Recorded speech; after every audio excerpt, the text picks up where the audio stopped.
I stand before you not as a petitioner, not as a subordinate waiting for the permission of another power, but as the elected head of a sovereign nation and as the son of a continent that has too often been told to kneel. Mr. Trump, you sent your tariffs like chains thrown across the ocean. You thought they would shackle our trade, break our spirit, and drag us back into the posture of begging, but you miscalculated. Burkina Faso is not the child you once thought Africa to be. We are a nation of proud farmers, miners, engineers, students, soldiers, mothers, and fathers who will not barter away our dignity for the promise of an American market that shifts like desert sand in the wind. You demanded that we accept tariffs on our gold, our cotton, our cocoa,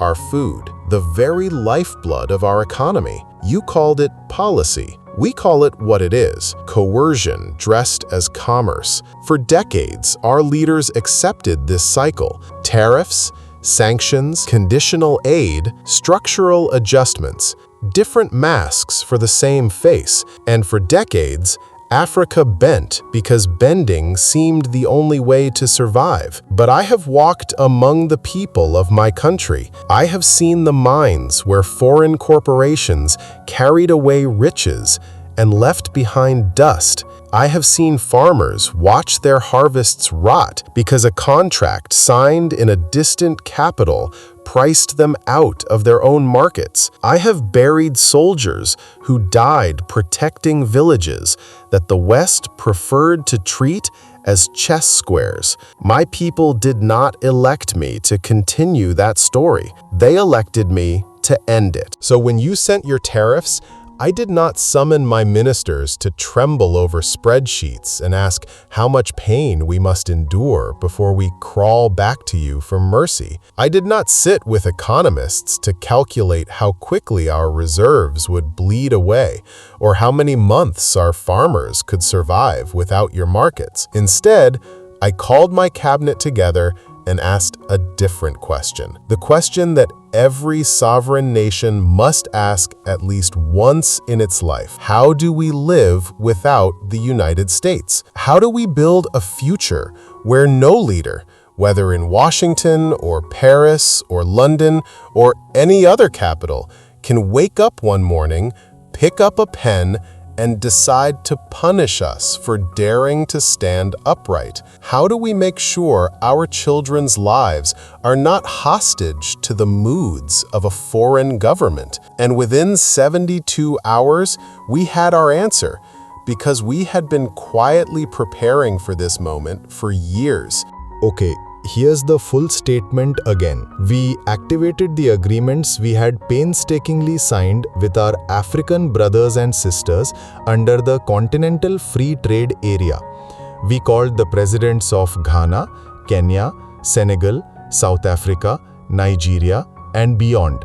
And they did not hesitate. Our ports, our warehouses, our banks began to talk to each other across borders like never before. We redirected shipments of gold not just to Moscow and Beijing, but to every partner who offered us respect instead of conditions. We rewrote shipping schedules overnight. We opened our granaries to new markets in Asia and Latin America, where buyers had been waiting for a chance to deal with us directly.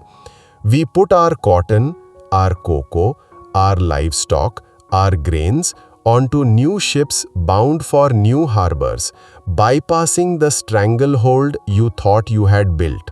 In the space of 3 days, the threat became an opportunity. Isolation became integration. What was meant as a blow to our economy became the spark that fused us closer to our neighbors. The phone calls, the emergency meetings, the sleepless nights in our ministries were not filled with panic, but with a strange exhilaration.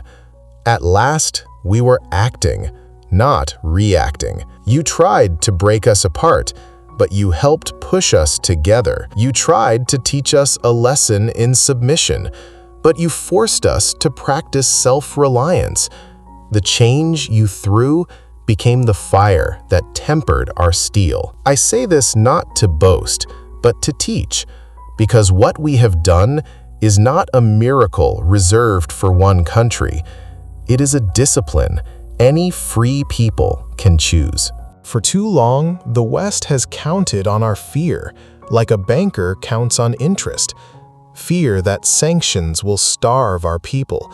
Fear that tariffs will crush our exports.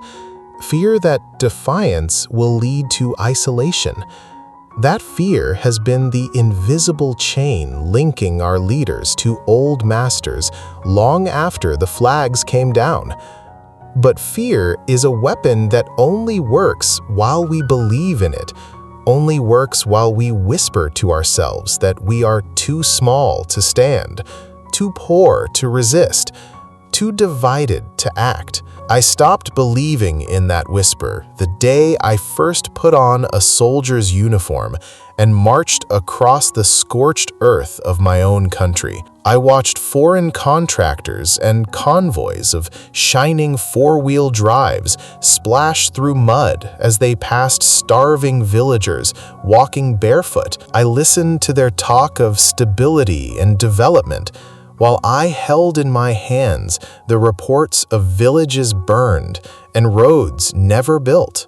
I stopped believing the day I held a government audit that showed tons of our gold year after year leaving our soil for distant refineries, while our children studied under leaking roofs without books. I stopped believing the day I looked at the faces of widows of our soldiers who died fighting insurgents, armed with weapons that came through the very channels of those who claimed to be our partners. And I stopped believing the day you tried to make my country an example of what happens to those who say no. You thought to frighten us, but you became the one who trembles. You meant to write a cautionary tale for Africa, but instead you wrote a story of courage. Now the example is you, Mr. Trump. The world has seen that even a small, landlocked nation can refuse and survive, can refuse and still trade, refuse and still stand upright. We have shown that the size of a nation is not measured in square kilometers or GDP figures, but in the strength of its spine. And this is the lesson. Once a people stop believing in the power of your fear, that power vanishes like smoke. The sanctions lose their sting. The tariffs lose their teeth. The threats lose their echo. What remains is a free nation facing another free nation, deciding whether to build a bridge or a wall. That is all we ever wanted, and that is what we now demand. I speak directly to you and to your advisors. You think this is a personal quarrel between me and you. It is not. It is a clash between two visions of the world. Yours says trade is a whip to be cracked over weaker nations until they submit. Mine says trade is a bridge between equals, built on respect and reciprocity. Yours says Africa's role is to supply and obey. Mine says Africa's role is to choose and to lead. I do not hate America. Many of our sons and daughters live there, study there, and send back knowledge and remittances. But I will never allow love for America to become subservience to America. Friendship cannot be built on threats. Partnership cannot be built on punishment. I know what some of your allies whisper in their conference rooms and embassy corridors. They lean toward each other and say, "He is young, he is reckless, he does not understand the cost." They say it in English, in French, in private cables sent back to their capitals. They think my age is a weakness. that my generation has no patience for strategy, that we mistake passion for policy. But I do understand the cost, because my entire life has been a study in cost. I have seen with my own eyes the cost of obedience, the slow, silent erosion of our sovereignty, until a proud people forgets how to stand upright. I have seen the cost of silence, the way dignity shrivels when our leaders nod at every demand, when they smile at every insult, when they sign agreements they have not read. And I have seen the cost of fear, a future pawned away, children leaving for foreign shores, because at home they see no hope, farmers uprooting their own crops to plant those that please someone else's markets. That is why I am willing to pay a different cost, the cost of courage. Courage is not cheap. It isolates you from old friends. It tests your economy. It demands sleepless nights and the burden of responsibility for every consequence. But courage is the only investment that yields freedom. It is the price of being able to look your people in the eye, to tell your children you did not sell their birthright for a handshake. So you cannot frighten me with your graphs, your GDP figures, your credit ratings, your forecasts of market access. I have seen war. I have seen my people bleed, not in some abstract spreadsheet, but on the soil where I was born. I have held the hands of widows, of orphans, of wounded soldiers who fought for a country that barely had boots to give them. There is no tariff high enough, no sanction heavy enough, no threat dark enough to make me betray them. If you think that numbers on a screen will make me bow, then you do not understand me, and you do not understand the new Africa rising in your shadow. You wanted Africa to come crawling back to your table, begging for a few crumbs of access. Instead, Africa closed ranks. From Dakar to Dar es Salaam, from Lagos to Lusaka, leaders called me not to tell me I was foolish, but to tell me, at last, someone has said what we all feel. We have begun to trade more with one another than with you. We have begun to build our own payment systems, our own credit mechanisms, our own transport corridors. Every day, the dependence shrinks and the shield grows stronger. You have helped us accelerate that process. For that, I thank you. Some say my words are harsh. I speak them harshly because history has been harsh to us. For centuries, our lands were divided, our people stolen, our resources extracted. We were told it was for our own good, for civilization, for development. Now we are told it is for free trade, for security, for stability. But always the pattern is the same. We give, others take. We work, others profit. We stand, others command. That pattern ends here. We will not be the continent of cheap labor and raw materials forever. We will be a continent of manufacturers, of innovators, of negotiators, and no tariff can stop that evolution. Mr. Trump, you believe tariffs are a hammer. You believe you can lift that hammer and strike at will, and that each blow will shatter the will of a weaker people. But I have worked in a forge. I have watched blacksmiths at dawn. When you strike iron with a hammer, you may bend it, but you may also harden it. You may shape it into something stronger, sharper, more enduring than before. That is what your tariffs have done. You thought they would crush us. Instead, they have tempered us. They have made our will less brittle, our plans more disciplined, our vision more urgent. Your tariffs have forged African unity. They have driven us back to our own maps, our own railways, our own ports and corridors, to ask how we can move goods and ideas between ourselves without waiting for permission from overseas. They have forced us to dust off agreements that sat unsigned for years and breathe life into them. They have forced us to see that the real market is not a single foreign capital, but 1.4 billion people who live on this continent, people who can trade, build, innovate, and feed one another. Your tariffs have also forced us to lift our eyes beyond the narrow tunnel of your market and to see ourselves as a market.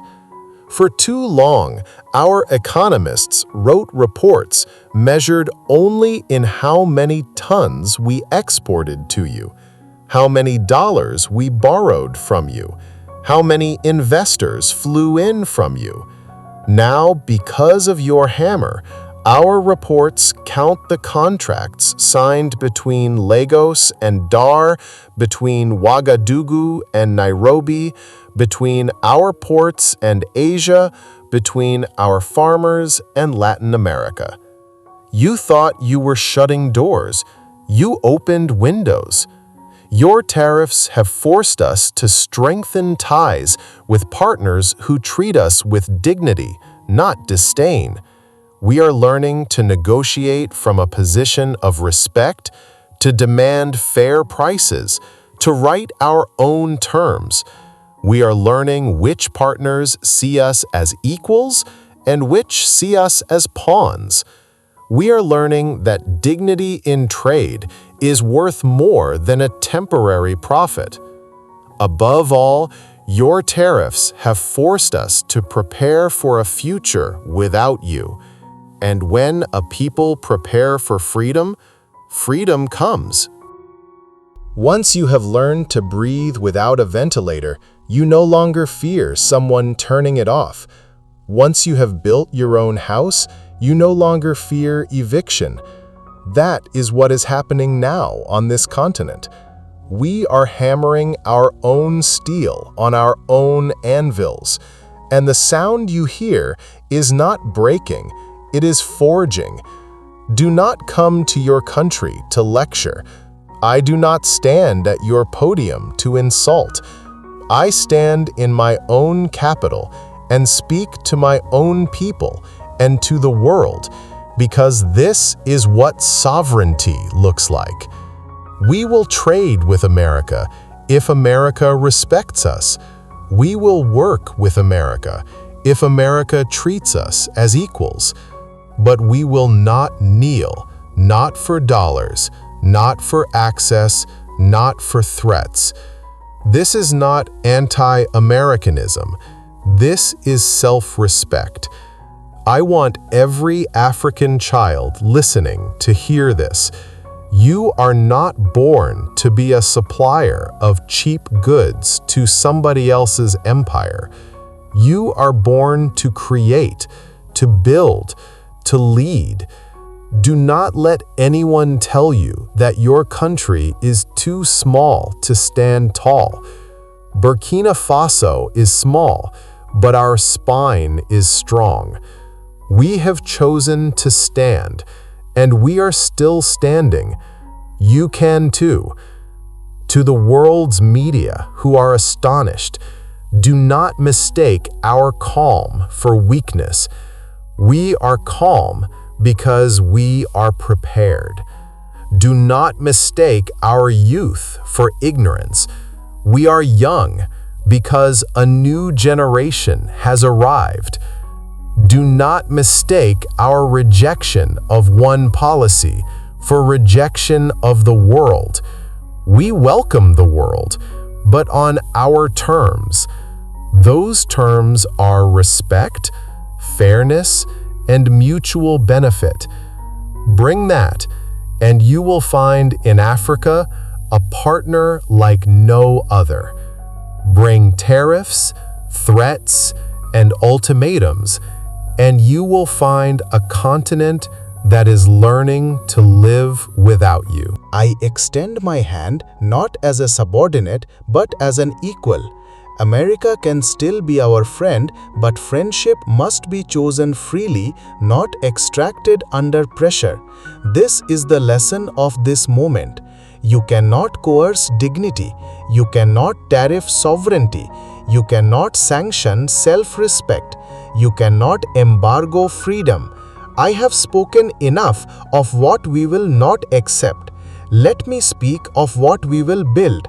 We will build factories that process our own minerals. We will build banks that lend to our own entrepreneurs. We will build roads and railways that link our ports to our hinterlands, our farms to our cities, our countries to one another. We will build a culture of accountability where our leaders answer to their people, not to foreign embassies. We will build an Africa where young men and women do not have to cross deserts and seas in search of dignity, because dignity will be found at home. And we will build partnerships with any nation, east or west, north or south, that respects this vision. This is not a dream. It has already begun.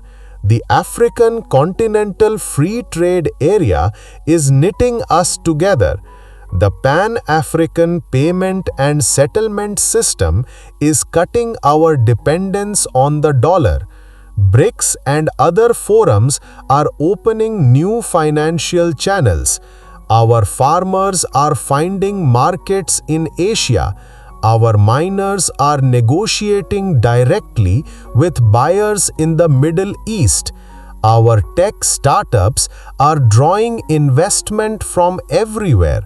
The old choke points are disappearing. Each step we take makes your tariffs less effective and our sovereignty more secure. You may call this defiance, I call it adulthood. A child obeys because it must. An adult chooses because it can. Africa is becoming an adult in the family of nations. Treat us as such. And to my fellow Africans, remember, this is not about one man or one country. I will one day leave office. Others will come. What matters is that the principle survives us all. The principle that our sovereignty is not for sale. Today, it is Burkina Faso. Tomorrow, it may be Nigeria, Kenya, Ghana, South Africa. Each act of courage makes the next one easier. Each refusal weakens the old system and strengthens the new. Mr. Trump, I say this as plainly as possible. You cannot build a wall high enough to keep out our dignity. You cannot write a tariff schedule long enough to erase our self-respect. You cannot bully a continent into submission when that continent has found its voice. The days of easy intimidation are over. The days of partnership, if you want them, can begin. The choice is yours. I will end as I began. I am not your enemy. I am not your subordinate. I am the president of a sovereign nation, speaking for a sovereign people. I will shake your hand if you extend it in respect. But if you extend it with a chain, you will find it empty. We are not afraid anymore. We are ready. And to every child who hears my words, know this: you are the generation that will finish what we have started. You will build the Africa that no tariff can touch. You will write the contracts, set the prices, and choose the partners. You will not inherit fear. You will inherit freedom. That is my pledge to you and my challenge to you. Stand tall. Work hard, believe in yourselves, and never kneel. This is my answer to tariffs. This is my answer to threats. This is my answer to every demand that begins with the assumption that we are weak. We are not weak. We are awake. We are united. We are done kneeling. If you would like me to read any other text, please feel free to provide it.